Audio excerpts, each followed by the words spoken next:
Bonjour chers téléspectateurs, c'est avec un réel plaisir que je me tiens encore une fois de plus devant vous pour vous informer encore. Cette fois-ci, nous allons parler toujours du message de William Marion Branham. Effectivement, la thématique de ce matin, je vais juste parler d'un point, un point très essentiel. William Marvin Branham face à John Fitzgerald Kennedy et Martin Luther King.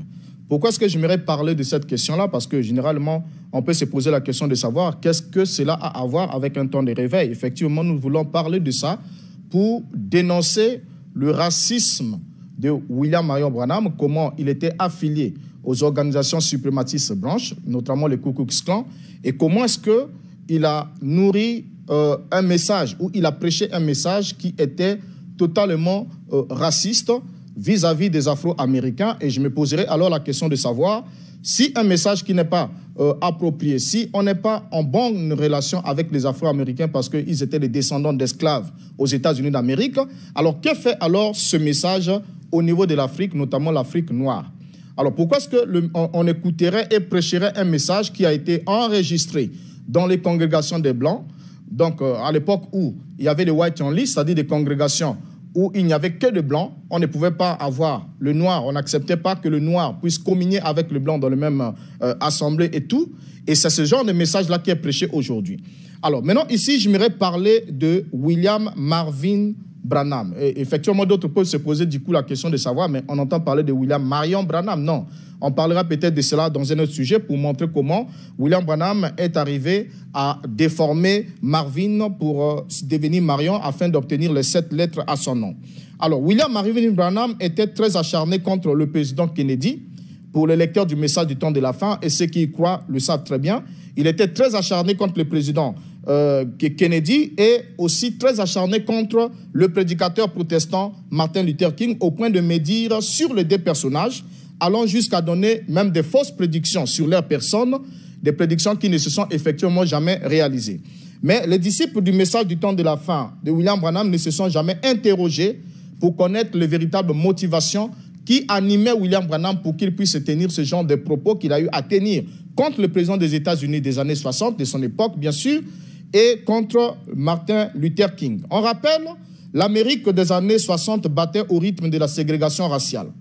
Et précisément dans les États du Sud où les anciens esclavagistes ne voulaient pas partager les mêmes droits que leurs anciens esclaves, d'où il a été créé une organisation terroriste qu'on appelle le Ku Klux Klan.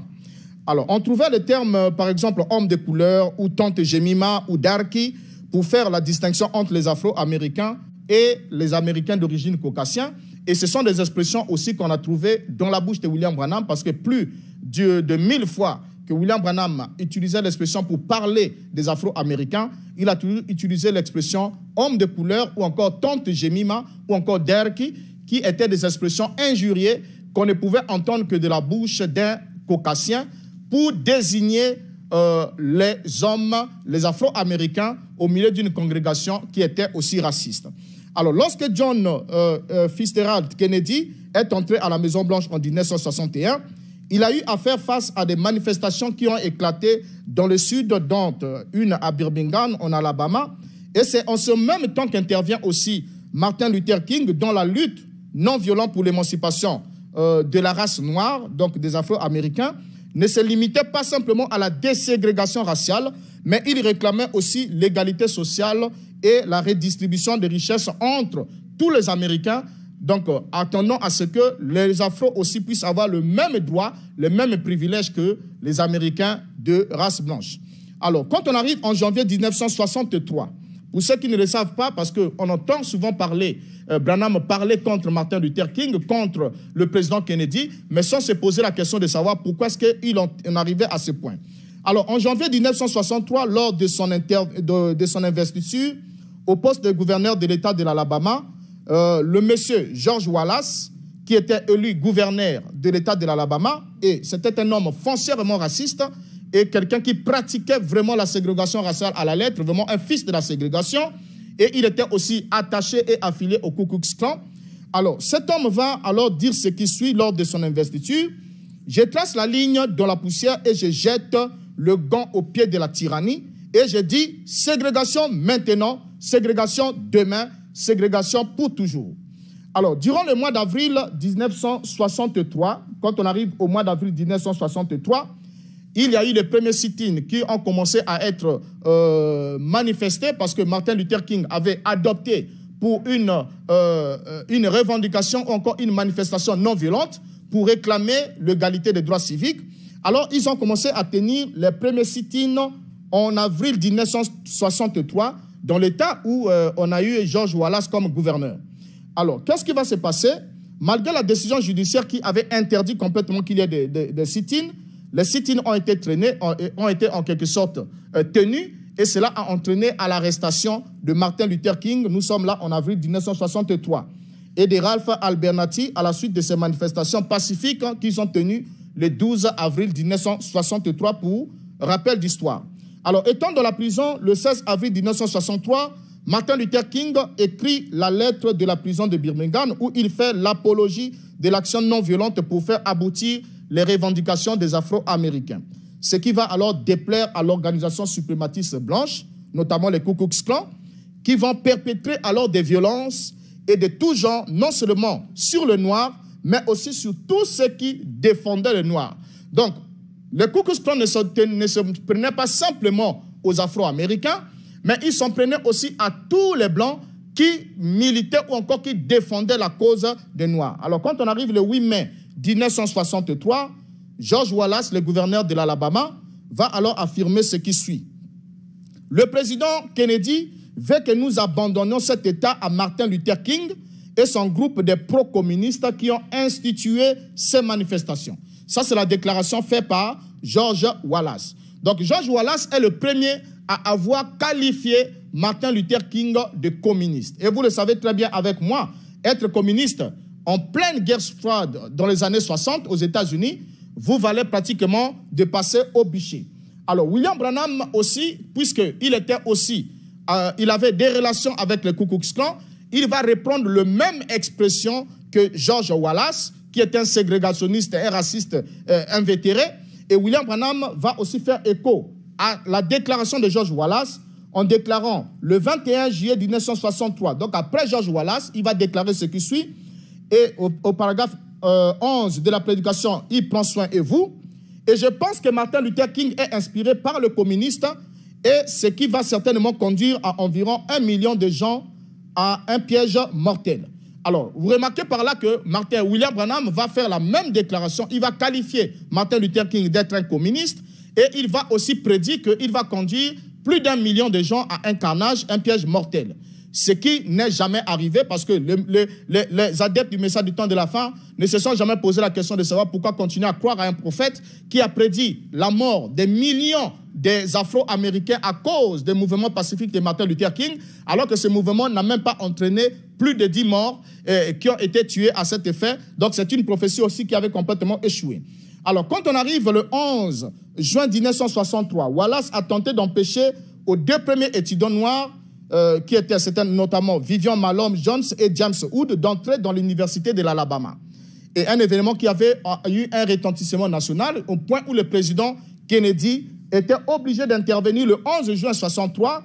Le président Kennedy dit s'impliquer personnellement contre le gouverneur de l'Alabama, George Wallace, et dans la soirée, Kennedy prononça le discours à la télévision et à la radio, un important discours sur les droits civiques dans lequel il se montra favorable à une législation qui garantirait l'égalité d'accès aux écoles publiques, l'égalité devant la justice, ainsi qu'une meilleure protection des droits de vote des Afro-Américains, en appelant ainsi les membres du Congrès à faire passer une loi garantissant l'exercice des droits civiques pour tous, quelle que soit la coloration de la peau. Alors, la position que Kennedy avait prise dans son discours du 11 juin était une goutte de trop dans le vase, et cela lui a valu la haine démesurée de William Branham, qui va prêcher le 30 juin 63 la prédication intitulée « Le troisième exode ». Et dans cette prédication, il va qualifier Kennedy d'être un pharaon qui n'a pas connu Joseph, qui ne connaît pas la liberté de la religion. En d'autres termes, Kennedy ne devait pas interférer, empêcher à George Wallace de pratiquer la ségrégation dans l'État de l'Alabama. Et il va alors signifier dans le paragraphe 60 ce qui suit.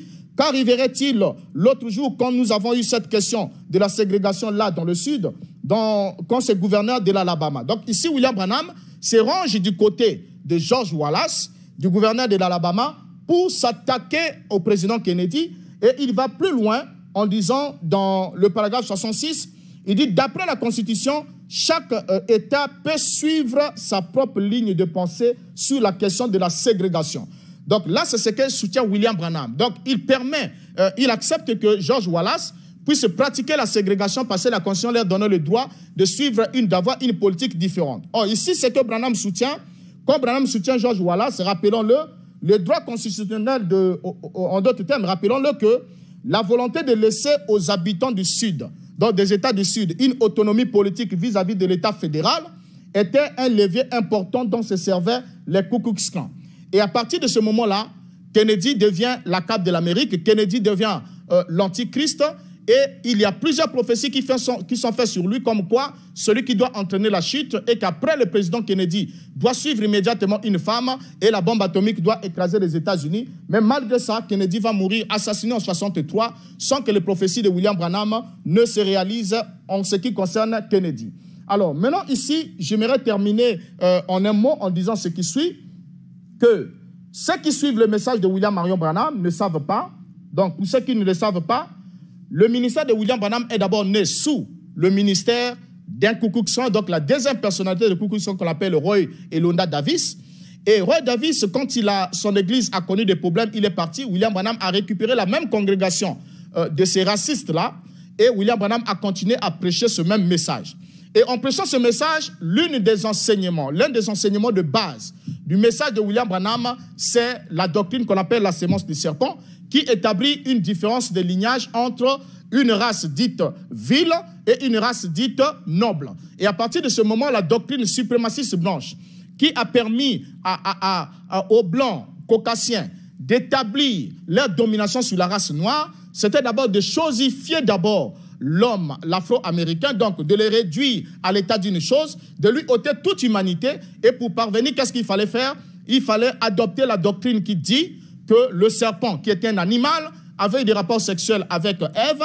Et selon l'enseignement donné par William Branham, relayé aussi par d'autres tenants de ce message, le serpent était une bête noire. Et alors, Caïn, qui est né, était en quelque sorte l'ancêtre de Noir, la sémence du serpent, la race vile, la lignée qui doit être détruite, qui est maudite, qui n'a pas le droit de se mixer avec la lignée blanche. Et c'est partant de cet élément que William Branham va interdire le mariage entre le blanc et le noir, parce qu'il fallait garder le clivage racial afin que le blanc continue à dominer, à avoir la suprématie sur l'homme noir. Donc, on comprend ainsi par ici, pour terminer en un mot de fin, que suivre le message de William Branham, c'est soutenir un message raciste, parce que écoutez les bandes de William Branham qui sont aujourd'hui prêchées en Afrique, alors que ces enseignements ont été enregistrés dans les congrégations où c'était marqué « white only », parce qu'on ne prêchait pas. William Branham n'a pas prêché aux États-Unis dans une congrégation de Noirs, alors qu'il y avait bien des Afro-Américains qui avaient aussi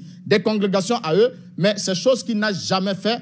Mais aujourd'hui, c'est emmené ici. Et pour justifier ces faits, nombreux de ces lieutenants commencent à vous dire, écoutez, il n'était pas raciste, il aimait réellement les Africains. Mais comment pouvait-il aimer les Africains? D'où sont partis les Afro-Américains lorsqu'ils pouvaient déclarer, noir sur blanc, comme nous l'avons dit la fois passée, que j'étais du Sud et j'ai haïssais les hommes noirs ou j'ai haïssais les hommes dits de couleur, comme il le disait. Alors, comprenez ici par-ci avec moi que, quand vous croyez au message de William Branham, en tant qu'Africain que vous êtes en train de soutenir le racisme, parce que le message n'était pas pour vous. S'il n'a pas pu être prêché aux Afro-Américains qui étaient là-bas aux États-Unis, il ne peut pas aussi non plus être utile pour vous.